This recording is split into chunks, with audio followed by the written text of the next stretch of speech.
प्रदर्शन किया, एक जोरदार प्रदर्शन था विधायकों का। और जितने भी 3.5 साल के अंदर घोटाले हुए हैं और लॉ एंड ऑर्डर की जो पोजीशन इतनी बदतर हो गई है, जिसका सेंट्रल गवर्नमेंट का ग्राफ भी, एक रिपोर्ट भी आई है कि सबसे ज़्यादा इंसिक्योर हरियाणा के अंदर है। शुरू से लेकर आखिर तक ये घोटालों की सरकार है। जीरो टॉलरेंस की बात मुख्यमंत्री, बड़ा अजीब सा लगता है जब देखते हैं कि जीरो टॉलरेंस की बात करते हैं। खनन के बात करें, डाडा में भी रुका नहीं था, यमुनानगर में पता नहीं कितनी बुरी तरह घपलेबाजी हो रही है, आप इमेजिन नहीं कर सकते। मैं तो पत्रकारों को कहूँगा कि यमुनानगर विजिट करके आएँ और वहाँ पर देखें किस हिसाब से अवैध खनन, अवैध सारा कुछ हो रहा है। उसके बाद रजिस्ट्री घोटाला है, रजिस्ट्री घोटाले के साथ शराब घोटाला है, कोविड के अंदर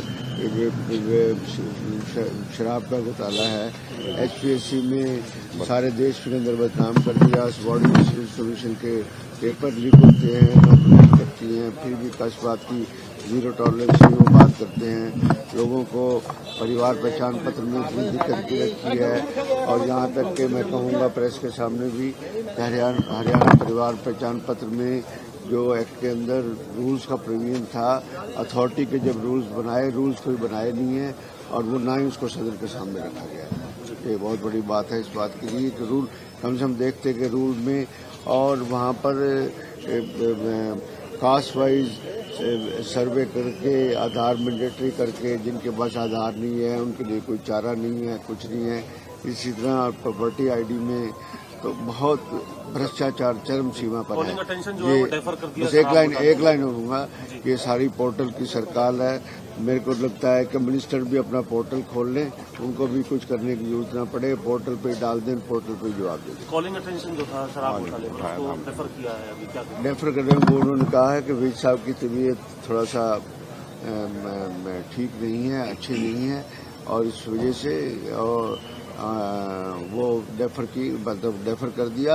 और साथ में एक बात इस बात कर रहा हूँ कि ये सरकार फिरका परस्ती, जाति पाति का जहर बोलती है, प्रजातांत्रिक वैल्यू को काफ़ी डिस्ट्रॉय करती जा रही है। आम आदमी अनसेफ महसूस करता है, कहाँ से 2 राजस्थान से 2 मुस्लिम लड़कों को उठाया और उनको ऐसे चार्ज करना, इससे ज़्यादा जनहत्या अपराध हो नहीं सकता किसी वाली तरह में। पिछली बार जैसे सब्जी बेच बता दिया था, इस बार वित्त साहब नहीं है, तो पहले से भी पता था कि सरकार चर्चा करा सकती थी अगर ऐसे है कि मैं तो इस बात का कन्विंस और एक एग्जेक्टिव व्यू का हूँ कि कॉन्स्टिट्यूशन के अंदर भी, रूल्स के अंदर भी जो मैटर सब जुडिस हो वो विधानसभा में डिस्कस हो सकता है। ओनली सिर्फ ये है कि आप किसी जज के ऊपर, उसकी जजमेंट के ऊपर कोई आक्षेप नहीं कर सकते, इसके अलावा कोई भी बात नहीं है। इस तरह दुनिया भर का घोटाले आए, सेंट्रल गवर्नमेंट में घोटाले, कोई कोल की स्कैम की बात उस टाइम UPA के खिलाफ लगी, चाहे उसमें टेलीकॉम की लगी या कुछ है, तो क्या उसके बाद पार्लियामेंट में डिस्कस नहीं हुआ? क्या उस टाइम भी कोर्ट के अंदर क्या रेफर नहीं हुआ था? मैटर सुप्रीम कोर्ट में पिटीशन पेंडिंग थी, SLP पेंडिंग थी, उसके बाद भी हाउस का इतना लिखा हुआ है बाकायदा कॉन्स्टिट्यूशन के अंदर कि आप एक जज के कंडक्ट के बारे में और जज के पर्सनल कोई बात आप नहीं कर सकते हैं। और जो रोज सुप्रीम कोर्ट की जजमेंट आपके आर्टिकल, सभी पत्रकार महोदय अपने आर्टिकल्स में उसको डिसेंटिंग करते हैं कि सुप्रीम कोर्ट नहीं है, तो दैट इज नॉट ए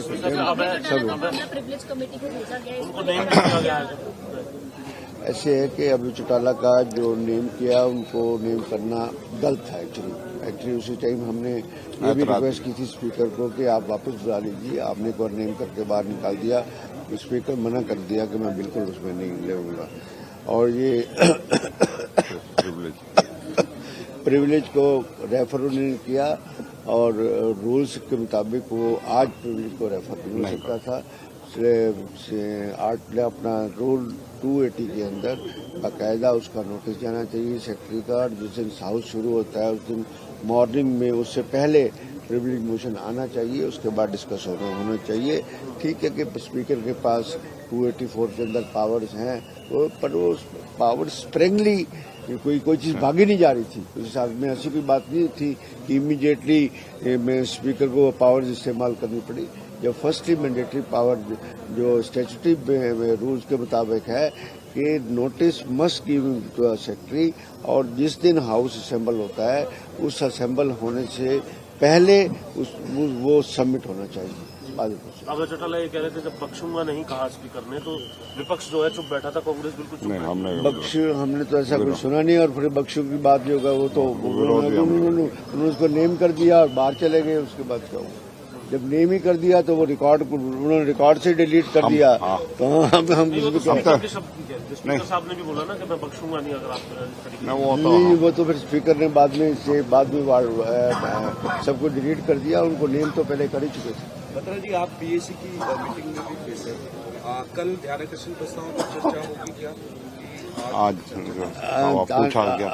ध्यानाकर्षण प्रस्ताव पे उन्होंने आज चर्चा जो थी विज साहब की सेहत की वजह से नहीं की। कल हमने शॉर्ट ड्यूरेशन ये जो हुडा के सेक्टर्स में सारी बिल्डिंग स्टेज +4 का ऑर्डर किया हुआ है, और फरीदाबाद अपना पंचकुला के अंदर तो उन्होंने स्टे कर दिया, और बाकी में नहीं किया।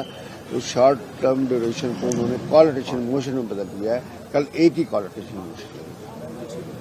हमने तो ये भी कहा था इस बात के लिए कि पूरा समय हर एक चीज़ के देना चाहिए, सदन का समय बढ़ाना चाहिए। जब उन्होंने 16 तारीख के लिए 17 से 22 कहा तो मैंने वहाँ पर इंसिस्ट किया था कि 24 तारीख 25 तारीख तक हाउस चलना चाहिए। कल कौन सा मुद्दा रहेगा? कॉलिंग अटेंशन आपने बताया ना, एक रहेगा स्टेज +4 जो हुडा में फ्लोर बढ़ाने का चौथी मंजिल का बढ़ाने की बहुत विरोध चल रहा है, और साथ में पड़ोसी की प्रॉपर्टी को भी नुकसान होता है। और एटलीस्ट बेसिक एम्यूनिटीज जो हैं, चाहे वो पानी की बात है, चाहे सीवरेज की बात है, चाहे बिजली की बात है, चाहे पार्किंग की बात है, वो सुविधाएं तो एक ही फ्लोर के हिसाब से बनी हुई हैं। जब वो पूरी सुविधाएं नहीं है, पानी पूरा 1 से 4 परिवार रहने लग जाएंगे तो सुविधाएं पूरी नहीं होंगी।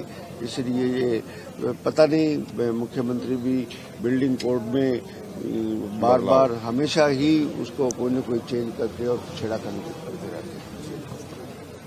हमसे जुड़े रहने के लिए हमारे YouTube चैनल को सब्सक्राइब करें और नई वीडियो की नोटिफिकेशन के लिए बेल आइकॉन को दबाएं।